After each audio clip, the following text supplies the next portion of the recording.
안녕하세요. 지난 영상에서는 IT와 인터넷의 역사 5장을 시작을 했습니다. 그래서 어, 우리나라에서부터 시작된 이 소셜 웹 서비스가 이제 미국으로 넘어가서 myspace.com이라는 미국 전역을 상대하는 어찌 보면 미국에서 처음으로 성공한 그런 소셜 웹 서비스에 대한 얘기를 했고요. 그 서비스가 이제 뉴스 코퍼레이션이라는 회사 대기업이죠. 예, 인수되는 그런 과정에 대한 얘기를 했습니다. 여러분도 잘 알다시피 이제 소셜 웹의 절대 강자는 페이스북이죠. 페이스북이 어떻게 탄생하게 되었는지, 그리고 그 페이스북의 창업자인 주커버그에 대한 얘기를 해보도록 하겠습니다. 마크 주커버그는 비교적 부유한 가정 출신의 유태인입니다. 아버지가 치과 의사이고 어머니가 정신과 의사니까 굉장히 이제 부유한 가정에서 태어났다고 할 수 있겠죠. 어려서부터 컴퓨터 프로그래밍을 엄청나게 좋아했어요. 그래서 고등학교 때 이제 애덤 단젤로라는 친구를 만나게 돼서 이 친구가 나중에 이제 페이스북의 CTO가 됩니다. 최고 기술 책임자를 의미하죠. 윈앰프라고 혹시 여러분들도 이 로고를 보면 기억이 날 수도 있을 것 같은데 뮤직 플레이어 앱이죠. 이 윈앰프의 플러그인 여기다가 이제 추가할 수 있는 그런 소프트웨어를 제작을 해서 굉장히 그 큰 성과를 거뒀어요. 그래서 마이크로소프트나 AOL에서 입사 제안을 합니다. 하지만 거절하고 주커버그는 하버드 대학으로 단젤로는 캘리포니아 공대로 진학을 하게 됩니다. 캘리포니아 공대도 미국에서 아주 가장 좋은 그런 학교 중에 하나죠.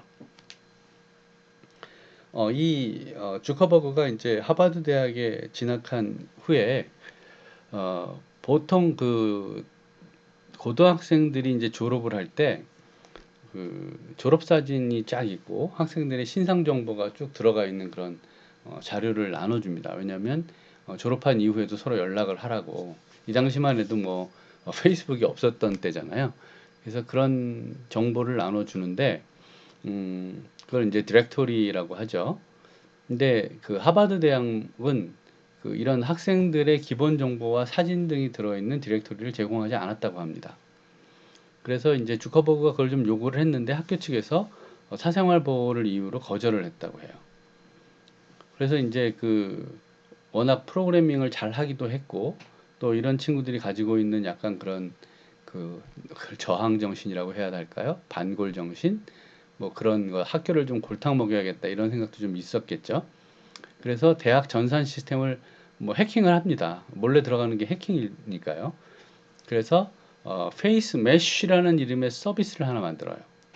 그 당시에는 뭐 서비스라고까지 얘기하기도 어렵고 그냥 사이트를 하나 만든 건데 이 사이트가 이제 문제가 뭐였냐면 이렇게 여학생들의 사진을 올리고 누가 더 좋으냐 라는 거를 묻는 그런 이상형 월드컵이죠. 우리에게 굉장히 익숙한 이상형 월드컵을 할 수 있는 그런 사이트를 만든 거예요.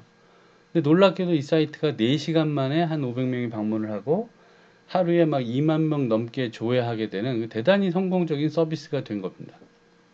그렇게 되니까 학교 측에서 깜짝 놀라서 이 서비스를 내리도록 하고 주커버그의 학교 시스템에 대한 접근 권한을 삭제하는 그런 아주 강경한 조치를 취하게 됩니다.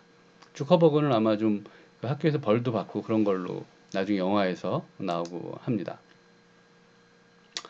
네, 이 페이스 메쉬의 경험을 바탕으로 어, 주커버그는 이제 학교를 중퇴하고 페이스북을 창업합니다. 그리고 2004년 2월에 페이스북을 공식적으로 오픈하게 됩니다. 2007년에 야후가 10억 달러의 인수제안을 합니다. 1조가 넘는 금액이죠. 한 1조 1천억, 2천억 정도 되는 어마어마한 돈인데요. 야후가 이렇게 큰 돈을 배팅할 수 있었던 것은 실제로 야후가 이제 시뮬레이션을 해보니까 3년쯤 지나면 페이스북 매출이 약 10억 달러, 사용자는 한 5천만 명에 이를 것으로 예상을 했던 거예요. 그래서 뭐 3년 후에 10억 달러 매출을 할 거라면 지금 10억 달러 쓰는 거 별로 아깝지 않아. 이렇게 한 거죠. 나중에 보니까 실제로 매출 규모는 비슷하게 예측을 했는데 사용자는 그 10배가 넘었다고 합니다. 2010년에 페이스북 사용자가 약 5억 명이 된 거죠. 놀라운 성장이죠.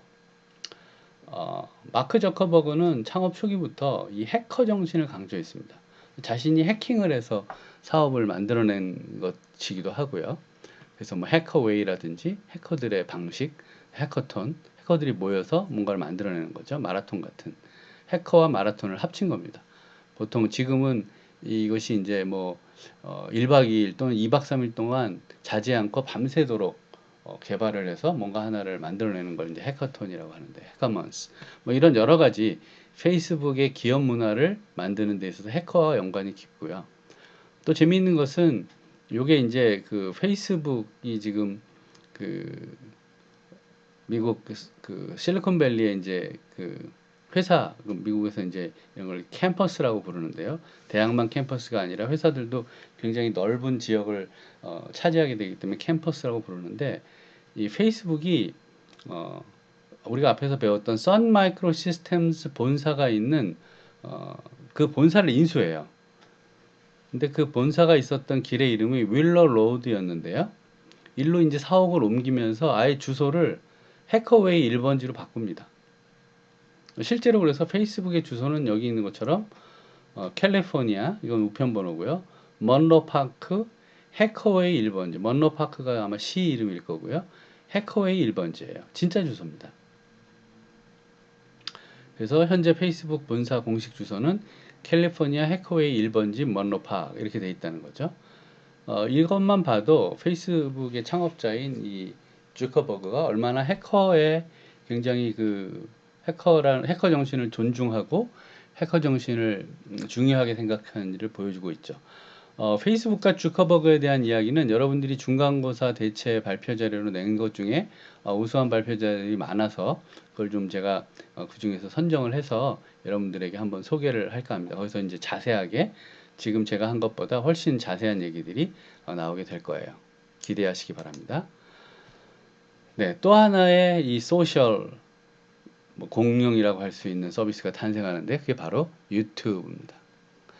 뭐 지금은 유튜브의 시대라고 볼 수 있겠죠.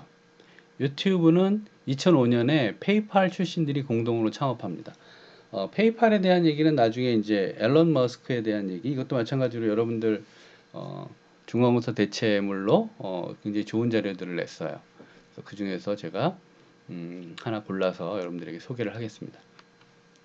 2005년에 페이팔 출신들이었던 채드 헐리, 스티브 첸, 그리고 자드 카림 이렇게 세 사람이 공동 창업을 합니다.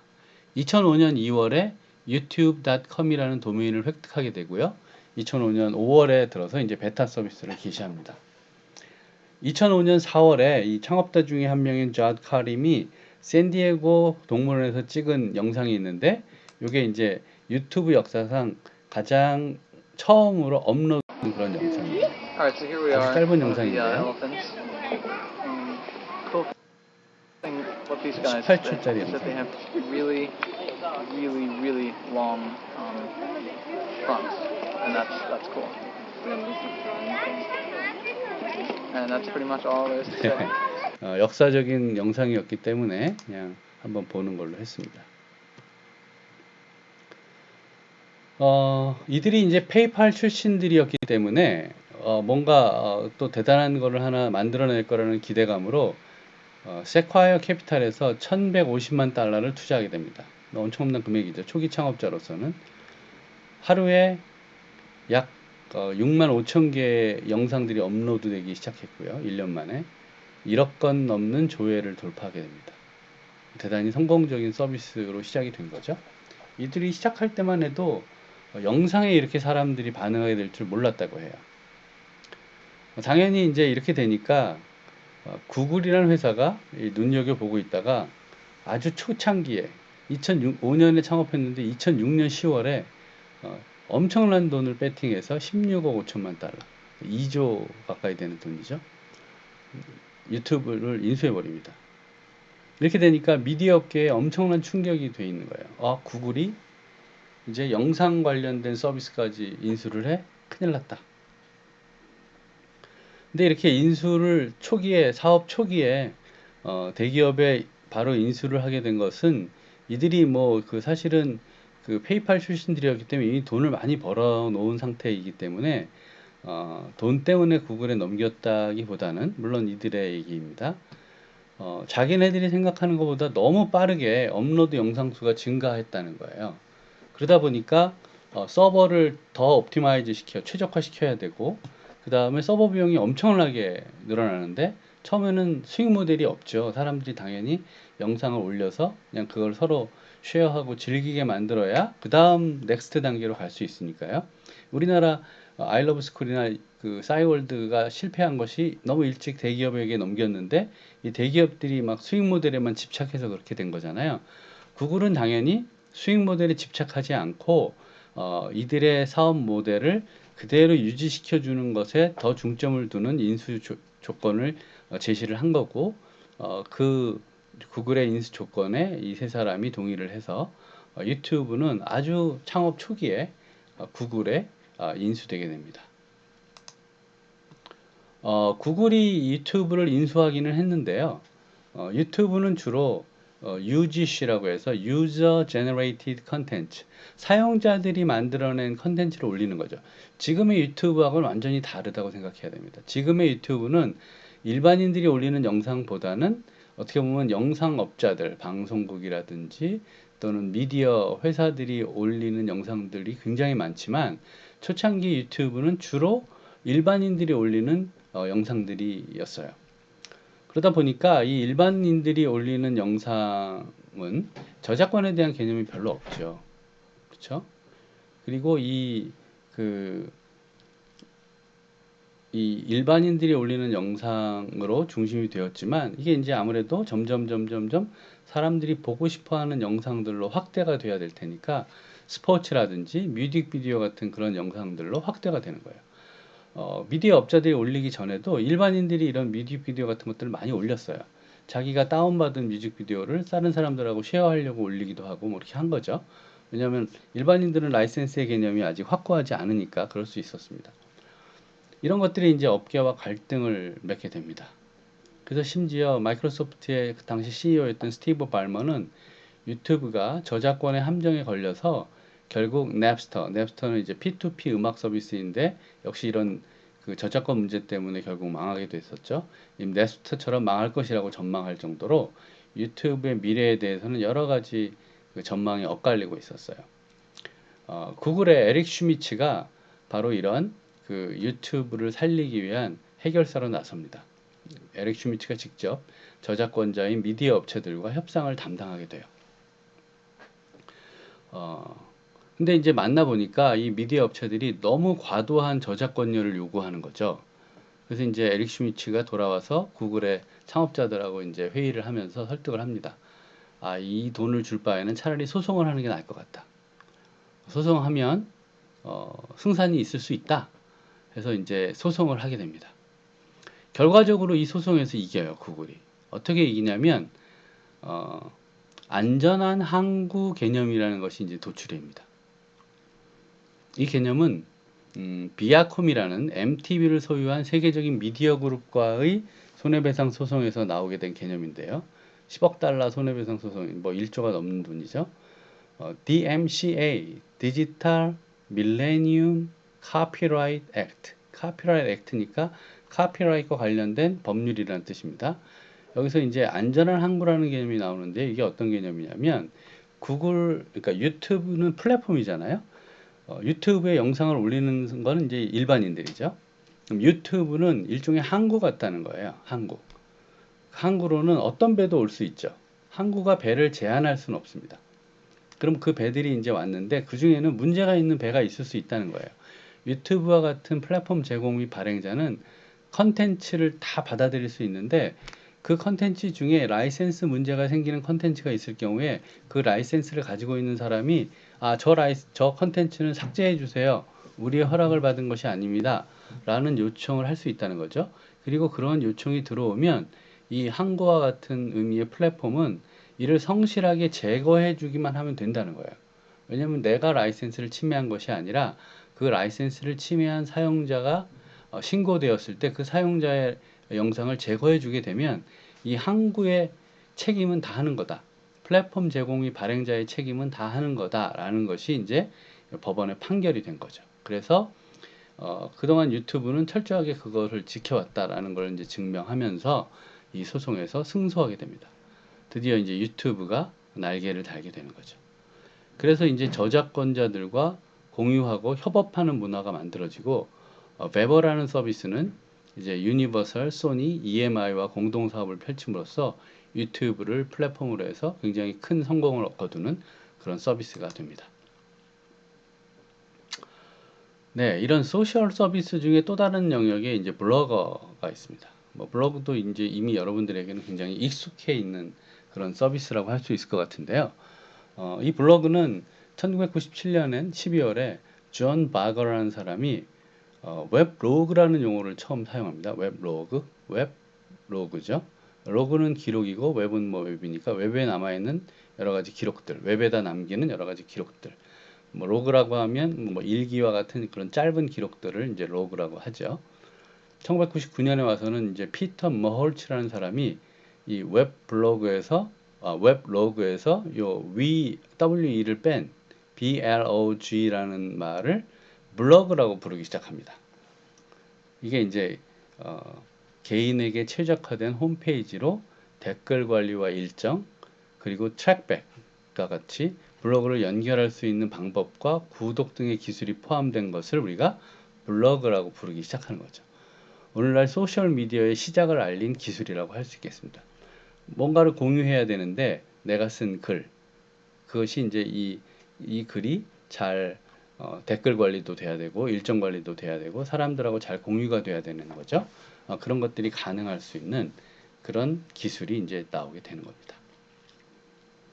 이제 그 에반 윌리엄스라는 사람이 이제 등장하게 되는데 이 사람은 굉장히 중요합니다. 나중에 이제 그 트위터를 창업하기도 하고요. IT계에 또 굉장히 이름을 날린 그런 사람 중에 한 명인데요. 1996년에 오레일리 미디어라는 굉장히 큰 미디어 회사에 취업한 이후에 인텔이나 HP 등에서도 근무를 했다고 하고요. 이 사람이 이제 피라 랩스라는 회사를 설립해서 블로거.com 서비스를 개시하게 됩니다. 이것은 이제 프로젝트 관리 솔루션인 피라 개발 중에 개인들의 노트 관리를 위한 기능을 개인 미디어 서비스로 발전시킨 게 이제 이 블로그.com 서비스의 핵심이 된 거고요. 이것을 이제 블로그.com이라는 이름의 웹 애플리케이션으로 독립을 시키게 되는 거죠. 이걸 1998년 8월에 일반인에 공개하게 됩니다. 이게 이제 블로거.com 모양이죠. 지금 블로그의 이제 초기 모델이라고 할 수 있겠죠. 이것도 역시 2003년에 구글이 이 피라 랩스를 인수함으로써 이 서비스도 구글이 인수하게 되게 됩니다. 그리고 드디어 이제 트위터라는 서비스가 탄생하게 됩니다. 이것은 이제 아까 앞에서 그 피라 랩스가 구글에 인수되면서 에반 윌리엄스도 이제 구글 직원이 됐죠. 보통 이렇게 인수가 되면 옵션이라는 게 생겨서 몇 년 동안은 여기에만 있어야 돼. 그래야지 이제 우리가 인수한 사업을 이 사람이 잘 확산시켜 줄 거잖아요.